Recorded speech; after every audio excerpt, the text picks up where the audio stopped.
Testing. Testing. 1, 2, 3. How are you? Let's see if we are live. Should be all good. Let's see.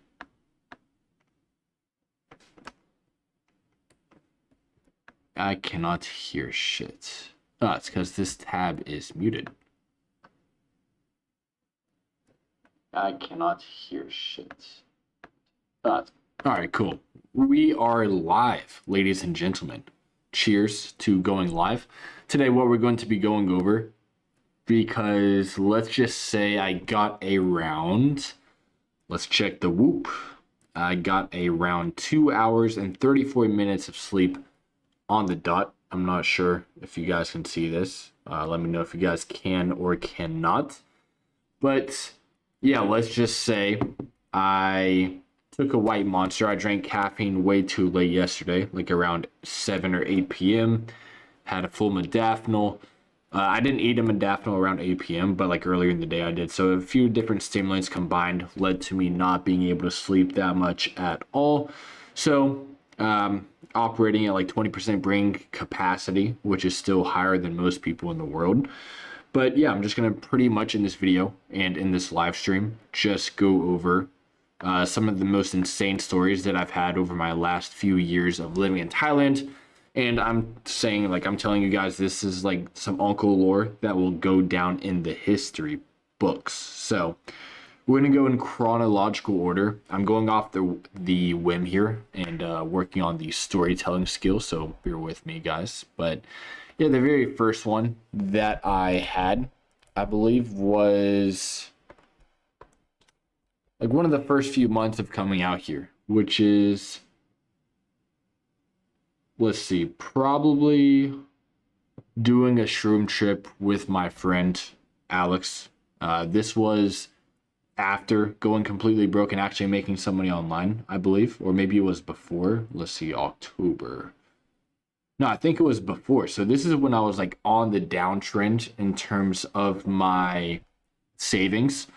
And, you know, with things going downhill, I was like, you know what? I'm just going to keep doing my best, have fun, do what I want to do. And if things work out, great. If not, I'll figure out a way to make it work. So we went to this weed shop, grabbed some shrooms, and pretty much what happened is we ate the chocolate. I think it was like 2 grams, nothing crazy, but still it was a very valid shroom trip. And on that shroom trip, I remember we were at my very first apartment that I was living at, and my friend and I, we took them, excuse me. And when we took them, we didn't really have any plans or intentions when taking them. We were just like, why not? Just, you know, have some fun in Bangkok. You know, we're very new to the city. It's both of our first times, like, traveling outside of our hometown. So we're like, why not just take shrooms in a foreign land very far away from home? So we took the 2 or 3 grams of shrooms. It was like this chocolate edible type of thing. And yeah, we didn't have any plans, so we just walked to 7-Eleven. I actually probably have the video. Let's see here. Videos. I think it's still on here.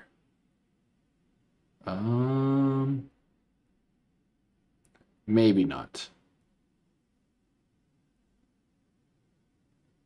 No, it's definitely not on here.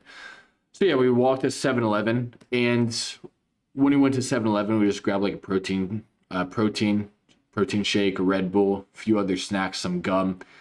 And I don't know what we were thinking, but we just started walking on the main road of Sukhumvit. And as we were walking, this taxi just pulls up, okay? And we're already tripping at this point. So we just like look at each other, start laughing. And they're like, okay, let's just hop in and see where he takes us. And now, knowing what we know now, that's probably one of the worst ideas that you can have at Bangkok. And keep in mind, it was around 10 or 11 p.m. So it was very late in the evening. So just getting into a random taxi in Bangkok, one of the most degenerate places on earth, it usually will not lead to good things unless the good things that you're looking for are going to the places that we went to. So we got in the taxi. We negotiated a price of like, I think it was like 200 baht somehow. And the reason he probably accepted this is because of what happened next. So as we're in the taxi, I swear this was like the longest drive in history in a taxi car. We were driving for, it felt like hours, and he was driving insane. Like, it was like I thought we were gonna die so many times because of how he was swerving around traffic, going the maximum speed limit on the highways, on the back roads, and I thought it was GG. But as he was driving, we pulled up like maybe hours later under a bridge somewhere. We got out and there's like 6 or 8 Thai guys just standing there like security guards. And we were like, what the heck is going on? Like, we don't even know where we're going. Like we're on shrooms. So we're like kind of out of our minds. We get out of the car. We go under this bridge into this door. And then it turns out it's just a brothel. And if you guys don't know what a brothel is, it's pretty much just a location where there's just like you walk in and then there's a stadium. And then one section, there's like lower class girls, like maybe 3 out of 10s to 6 out of 10s. And then on the left, they have this exclusive section of like 6 out of 10 girls up to 10 out of 10 girls. And I don't know if you guys have ever taken shrooms, but we were like not like in the mood whatsoever. We were just in like a state of mind where we were like a child. So we were just laughing like crazy. And they probably thought that we were insane, which we technically were at that moment. So we told him like, yeah, we're not really looking for this type of stuff right now. We really appreciate the offer, but we would really like to leave. So we left, got back into the same taxi car and drove a little bit more. And we were like driving back towards the place where we first entered that taxi car. And then he pulls up to another brothel. And this time we don't even go. We're like, bro, we just want to go back to the crib. We want to chill. And then he upcharges like 2K bot because we didn't do anything. Because I guess he gets commission for taking people there and getting some action. And we did not want any action that night. So we just went back to the crib, chilled out a bit. And that was like probably 2 years ago now. So that was like one of the first stories that I experienced in Bangkok, which was pretty wild already. And then moving on to another one is one of the stories that might motivate some of you guys to move out to Thailand, because as you guys may already know, I came out with $1,500 to my name, no income whatsoever quite yet from high ticket sales. So as the income was going, or not the income, the savings were going down very quickly because I was meeting this girl at the time and I was paying for everything just because like as a man, you want to take care of the bills. You want to make sure the girls never even understand and know the price of the food or whatever you're buying. So as the savings were going down, I spent my last few dollars in like booking a Grab for the girl to go back to her university. And that's when I had to do a 110-hour fast. And during that fast, it was one of the most impactful fasts I've ever done in my life. I've done fast before just for fun back in my hometown. Back in the States, just for like motivation and clarity reasons. But this time it was kind of a forced fast. But on this fast, I was in this network at the time where everyone was already making like 20K, 50K, 100K a month. And just seeing these people post their wins, and some of them are my age, some of them are older, some of them are younger. This was a very bad mindset I was in at the time, but this was before I had that shift. I was thinking to myself and looking out the window and thinking like, why are these people making so much money being the same age as me and being even like maybe even more retarded, or I guess like not being the type of person you'd want to be. So I was like kind of in that scarcity type of mindset where I was like, how come they have this and I don't? It's a very ungrateful mindset to be in because, I was already in Thailand at 20 years old. Of course, I wasn't making any money, but at least I was there.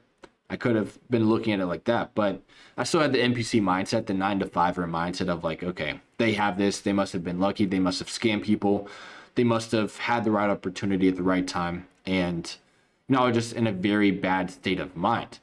But during this 110-hour fast, I got very, very insightful in terms of like why I was thinking these things. And then I had that shift of realizing that, okay, nothing is going for me right now. I'm not making any income whatsoever. My savings are literally at zero. And that's when I had that shift of like, okay, I have literally nothing to lose. And what did that mean? It means I have everything to gain. Things can only get better from here. And that's from that day on, I started doing everything I can to land my first gold mine offer, outreaching, networking, which is, a pretty gay term, but, still absolutely true. Just connecting with people that were levels above me so that way I could give myself the best opportunity to start scaling to at least a few thousand a month to survive. And that's when I finally found my first gold mine offer. And I remember the very first night on the offer, it was like the grand opening. Like no one even sold anything yet. It was like just starting out as a high ticket offer for this very big day trading influencer on YouTube. And I remember it was like 5 or 6 a.m. when I first started dialing on the very first night of the grand opening. I was calling a few people, no answer, no answer, no answer. Someone answered. I was very new to appointment setting, so I screwed that one over. And then I called another person, and this just so happened to be one of the hottest leads in high ticket sales history. Okay, it was a day trading offer. Okay, so I was talking to this guy. I low-key kind of forgot his name, but as I was talking to him, I was listening, and he was just blabbering on and on and on, which was a very good thing at the time because my skills weren't at the level that it should have been in order to be able to close a deal as an appointment setter. But as he was blabbering on, I was listening very intently because, I was on a 110-hour fast. So my dopamine was just completely wired to listening to this guy's problems, what he was going through. And as he was talking, I was listening and looking at my Google Doc to see like what the offer provided. And as he was talking, I was looking at that and I was like, oh shit, the problems that he's facing, the influencer / coach can actually help this guy get him to where he wants to go. So instead of setting an appointment like a good appointment setter would, I just pitched him the course, the mentorship right there on the spot, and somehow got him to pay 2.5K USD to join the community, the course, the mentorship, whatever it was. And right there, I made $250. And that was a very eye-opening moment. A tear was going down my eye. It was like nearing 7 a.m. now. It was a very, very long appointment setting call. It turned into a closing call somehow. And as I was watching the sunrise, seeing that payment went through, a tear went down my eye. A tear of joy. A tear of like, we finally made it through the wall of making money online. I made my first real dollars online, and it's time to scale. Additionally, the sales manager at the time knew of my situation of like having no money and having to fast. So he sent me the $250 right there on the spot, plus an additional $50 for getting the first sale on the offer. And I was finally able to eat and finally able to scale to the moon since that day. So that leads on to story number 2, the story of the 110-hour fast. And I think that's one of the best stories that I've had in terms of like my journey with high ticket sales, because when I started out, I had all of these high hopes of like high ticket sales is going to be easy. No one's really doing this. This is going to be a walk in the park. And the reality was it absolutely wasn't. I did it for like maybe 2 or 3 months before making my first actual money.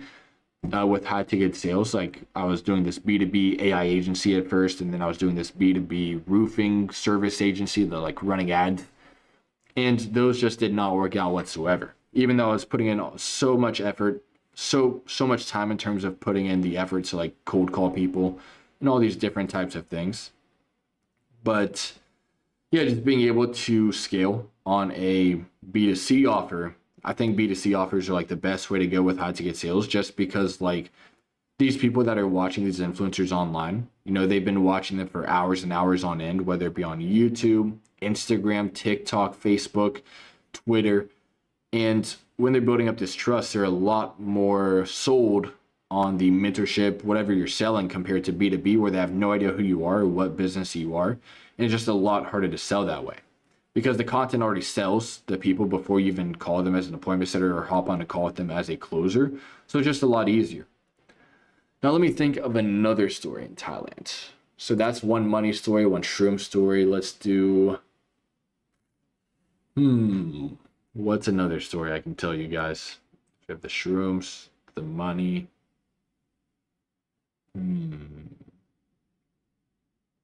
Nah, I can't really think of one. Let's see here. What's the title of this fucking video? The most insane talent source. Ooh, I can do another shroom one if you guys want. This was in Koh Samui. There's no video of this, no Instagram, like no reels, no stories. It's just literally like only 3 people experienced it, me and my 2 best friends. This was like maybe a year ago. no, probably like a year and a half or 2 years ago. Koh Samui, me and my boys. We had two other people as well. I think 5 people in total took shrooms in Koh Samui. It was like our very first time. We got a very sick villa. I think it was here. I could maybe show you guys. Let me share my screen. I can kind of walk you guys through what happened. Let's see here. So, let me break down the story for you guys. So we're in Koh Samui. We were staying at 1. That's the name of the villa. We stayed here. It's one of the sickest villas in all of Koh Samui. I wish we could go back to these times. It was like peak life here. I was making like 20K a month on a day trading offer. It was peak times. Just me and the guys chilling at the villa, having a good time. Unfortunately, we didn't have this girl there, but you know, maybe next time. Had a gym there. If had a sauna, it would have been heaven on earth. Had a pool table. I think it was 5 bedrooms, 4 or 5 bedrooms. I'm not really too sure. The view is just absolutely phenomenal. Okay, but this is where we're staying, right up here. And we went to Fisherman Village to... No. Rewind a bit. So I don't even know how we even got the first batch of shrooms. I think we took like 2 or 3 grams each at this villa. And when we took them, we waited like maybe 20 or 30 minutes and we didn't really feel anything. So we knew that there was a shroom store all the way up north at Fisherman Village at this like weed shop. So we were like, okay, we don't feel anything. These shrooms are shit. So guess what? All 5 of us, we hop on bikes and we start down the road to Fisherman Village, which I believe is up here. Super cheap. Should be right around here. Here it is. So we drove from this villa down here all the way to here, which is about, let's see how long of a drive it is.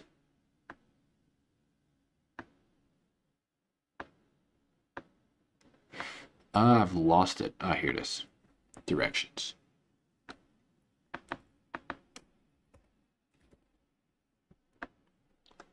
So it's about we did not walk there. We drove on motorbikes.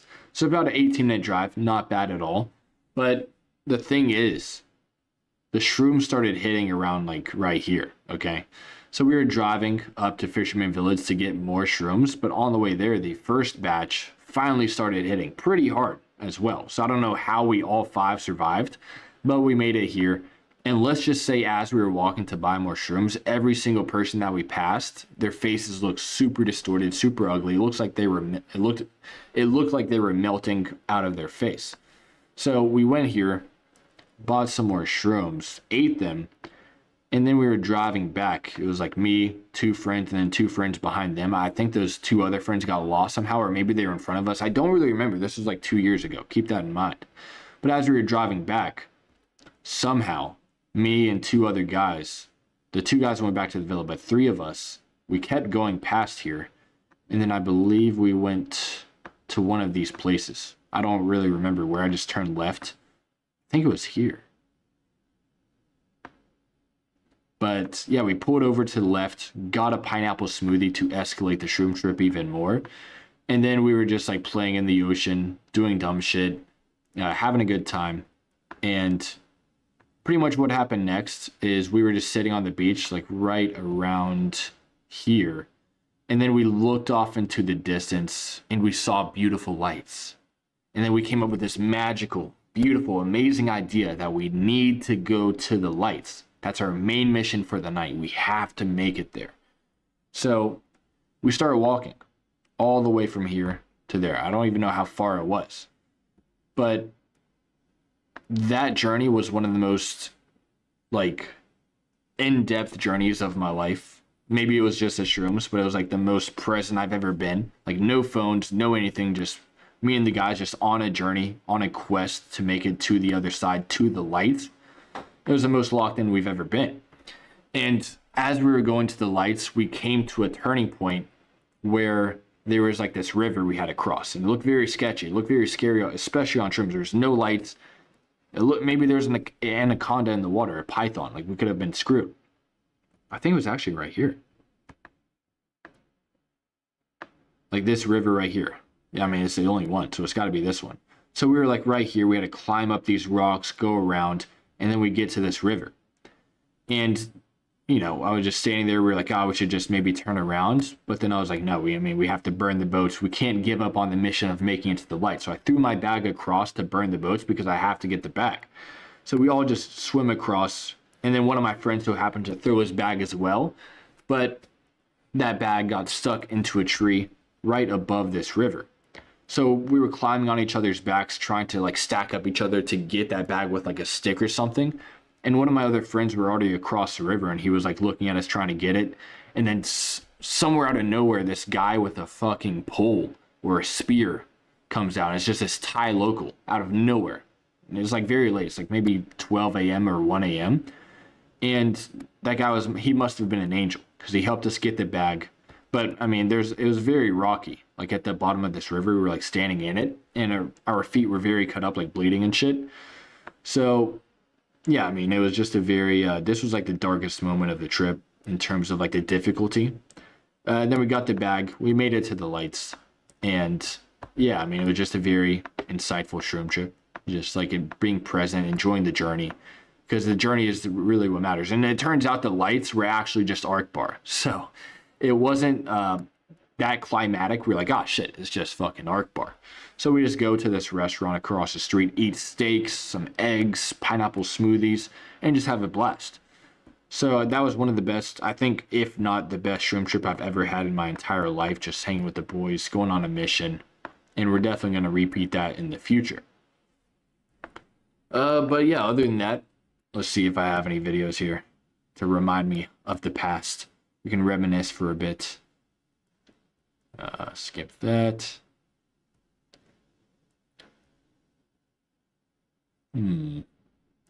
Ah, yeah, the earthquake. Oh my goodness, that was actually insane. The earthquake story. So, I don't know if you guys are in Thailand or if not. I had experienced the earthquake for the first time ever. I've never felt like an earthquake in my life. I think there was one when I was a kid, but I don't really remember it too much.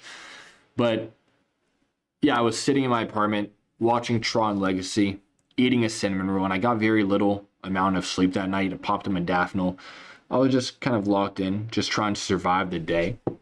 And as I was watching Tron Legacy eating the cinnamon roll, I started feeling like a little bit nauseous, like a little bit woozy. Like I'm like, oh shit, am I drunk? Am I dying? Did the drugs finally catch up to me? Is it my time to ascend to the next level in life?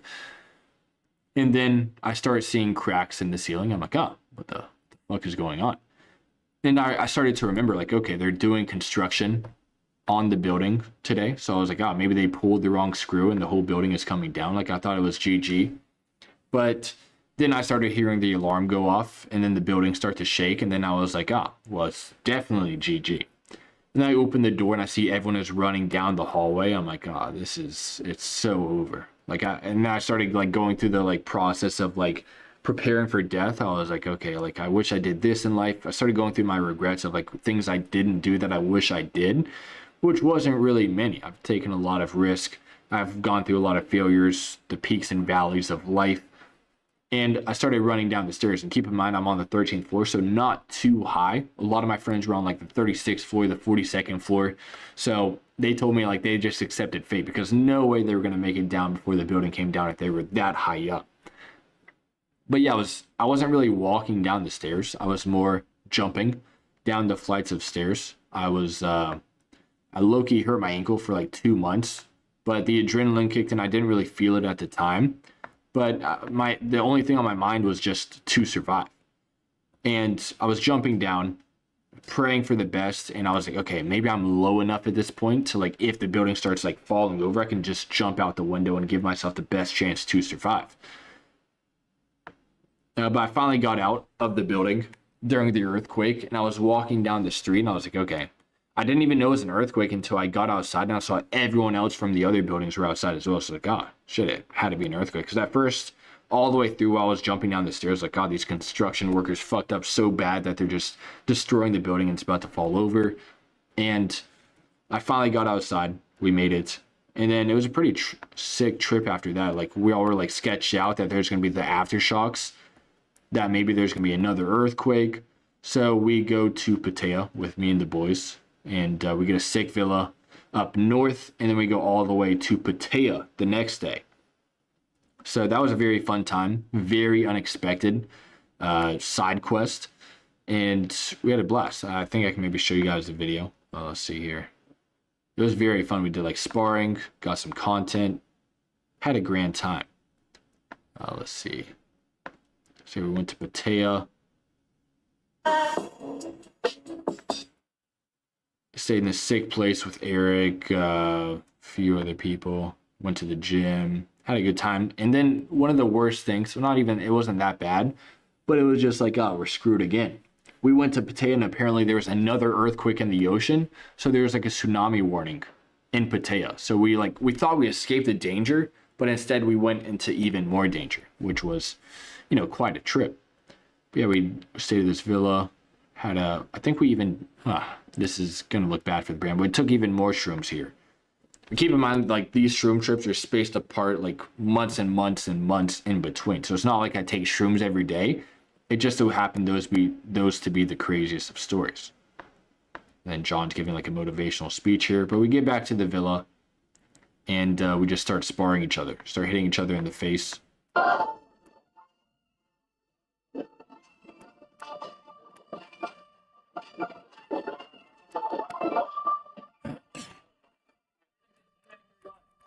Having a good time. And this is like peak life. Like, what else do you really want to do in life besides like make money with the guys, spar, get into the best shape, tan, live in a place of complete freedom where it's cheap, where when you earn USD and spend in baht, you're getting 3 times the dollar spent in the buying power compared to staying back home in the States where everything is 3 times more expensive and you're not able to get as much bang for your buck. So I mean, just living out in Thailand, it's just the ultimate cheat code and the only real way and the only rich, legit, quick, get rich quick scheme. Okay. So yeah, we sparred each other. And then, yeah, I think that's pretty much it for that story with the earthquake. But yeah, I mean, other than that,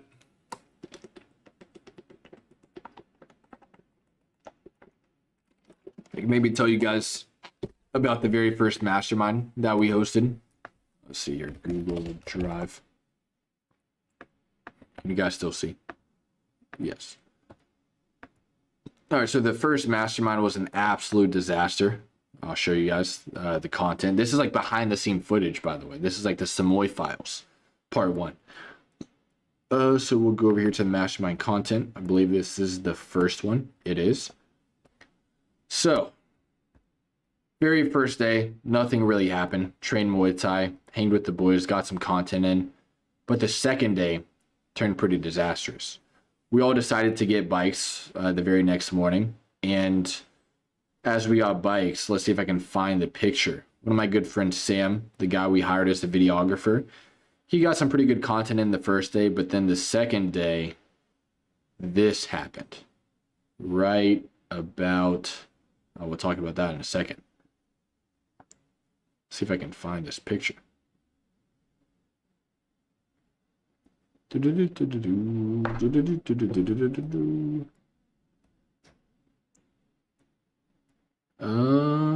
it gone? No way, it's gone.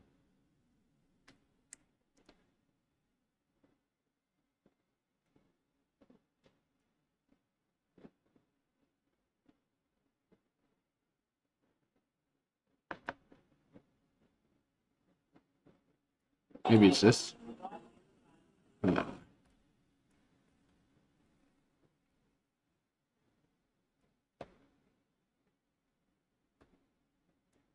Here it is.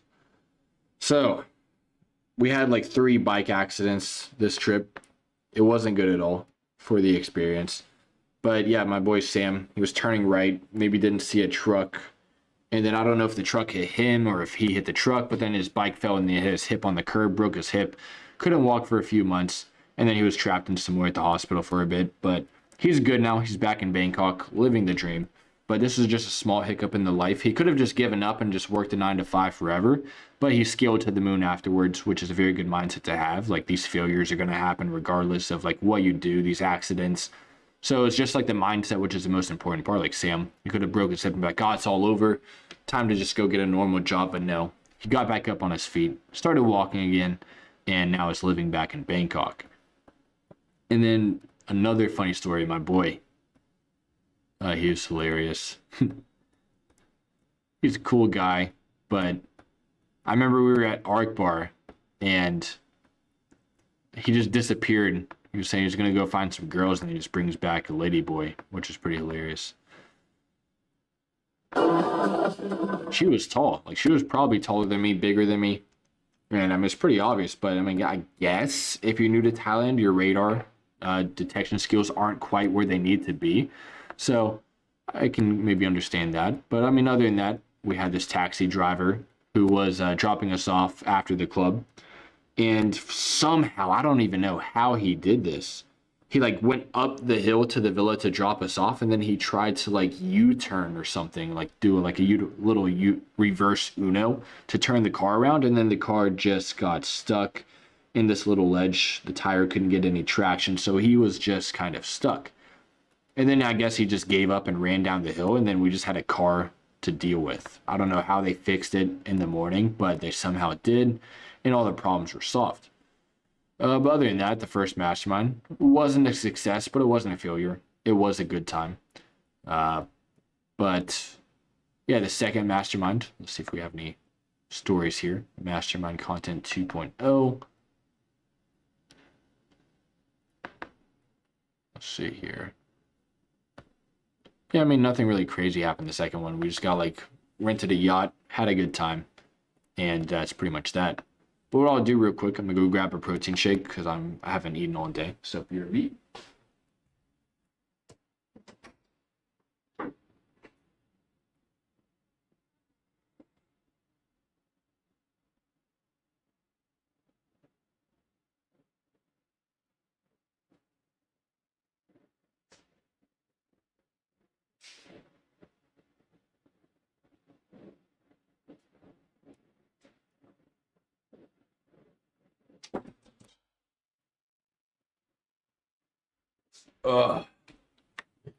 Oh my goodness.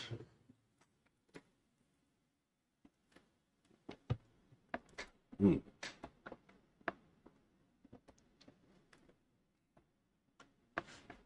Oof. Bro, these are like the best protein shakes in the world. They're lactose free, so if you're lactose intolerant, these are goated. 33 grams of protein, I think it's like 60 baht, which is around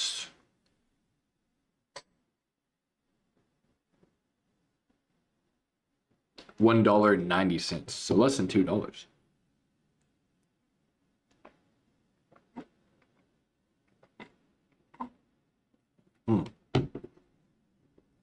Peak.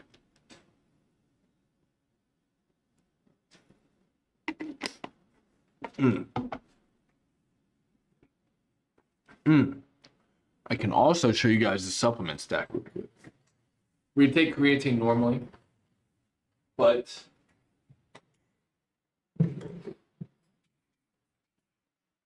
we don't have much left. But what we do have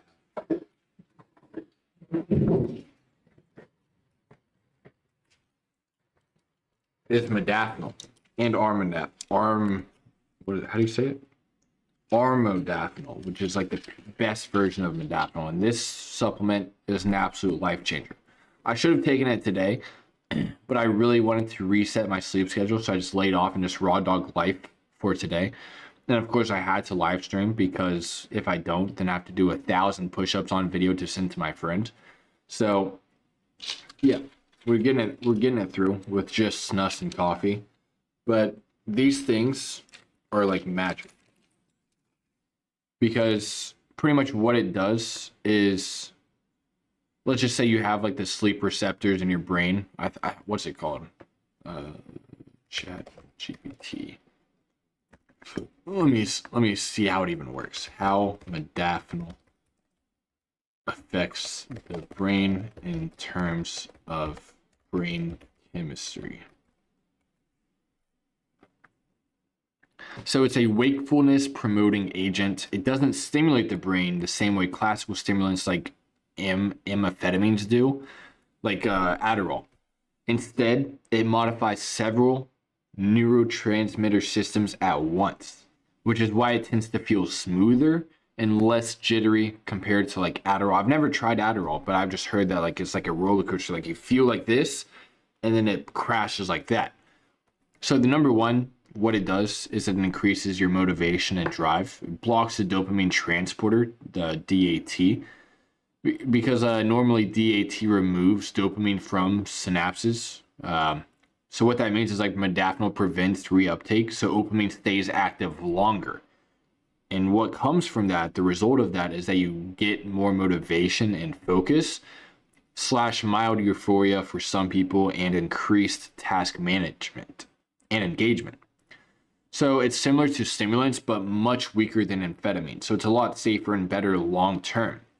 And I was doing research on my own with the Whoop, and from coffee, nicotine raises my heart rate a little bit more compared to modafinil. Number two, the norepinephrine, which increases alertness. So modafinil also increases norepinephrine signaling, especially in the locus coeruleus, parentheses, the brain's alertness center. And keep in mind, I'm reading this off of ChatGPT, by the way. So the result of that is that it increases wakefulness, gives you better reaction time, slight increase in heart rate slash blood pressure. And this is one reason people feel, in parentheses, switched on. Number three, the main wakefulness system. One of the strongest effects modafinil has is increasing histamine release in the hypothalamus. So this is a chemistry lesson for not only you, but for me as well.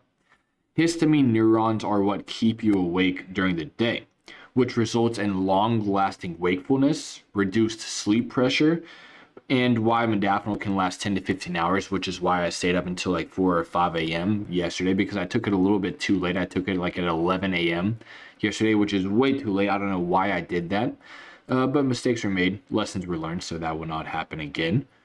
And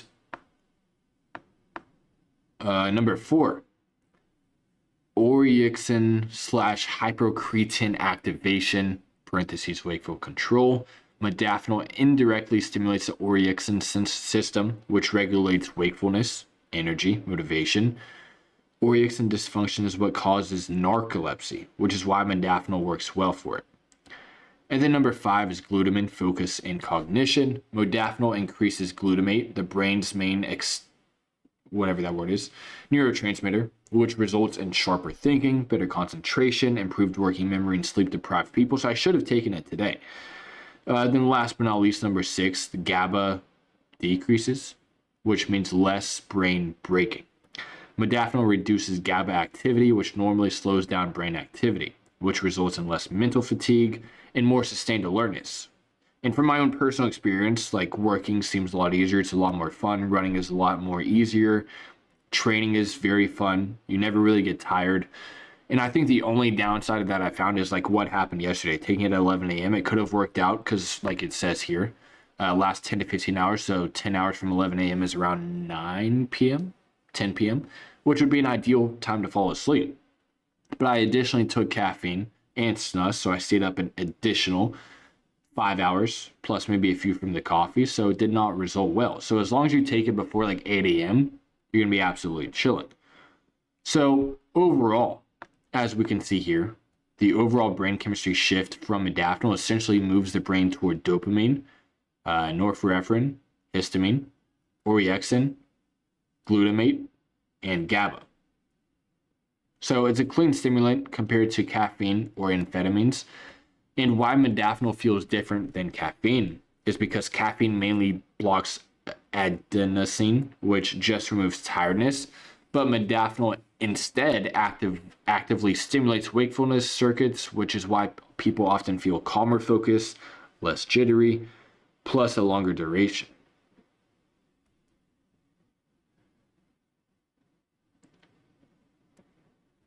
Oh, long term. Let's see what this is. Yes.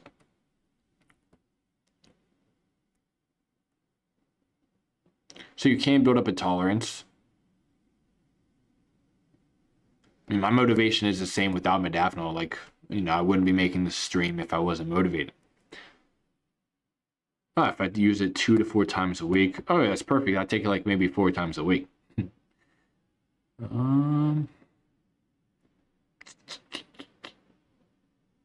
Blah, blah, blah. All right, so that's basically the lesson for modafinil. Well, I mean, other than that, guys, I can't really think of any other stories besides like the Pattaya trip with the yacht with the midget, which was a pretty insane trip. We low-key got scammed. We were on a yacht for like a few hours, and we got like this midget, Captain America, and then we had like 12 girls that we rented, and then like 4 Russian girls that our friend brought. It was like 1.5K USD each. So times that by 5, it was like maybe 8K or 9K total for like 4 to 6 hours on the yacht. It was a pretty shitty yacht, and we got absolutely scammed. But yeah, it was a pretty fun time. Got some good content there. Not anything in terms of like meaningful content, but it was pretty fun. Drank a little bit. I think we even did shrooms there as well. So yeah, not a very good wise use of money at all. Got scammed as well. So that was a very good lesson in terms of like making sure the yacht is actually what you're looking for. But yeah, I mean, other than that, I think that's pretty much it. We do have like another story of like the Samoa mastermind that we just had, like maybe last week or 2 weeks ago at this point. And yeah, I can't really speak much about that because it is pretty incriminating. So we'll leave that for another day when maybe everyone else is single. But yeah, I think that's pretty much it. We've made it 41 minutes in.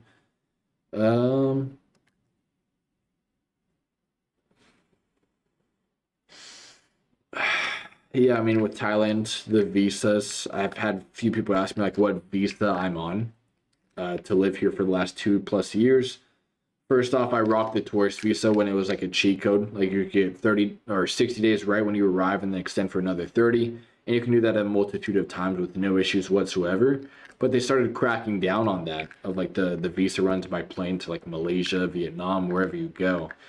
So they made it a little bit more difficult where you would need to start using fast track.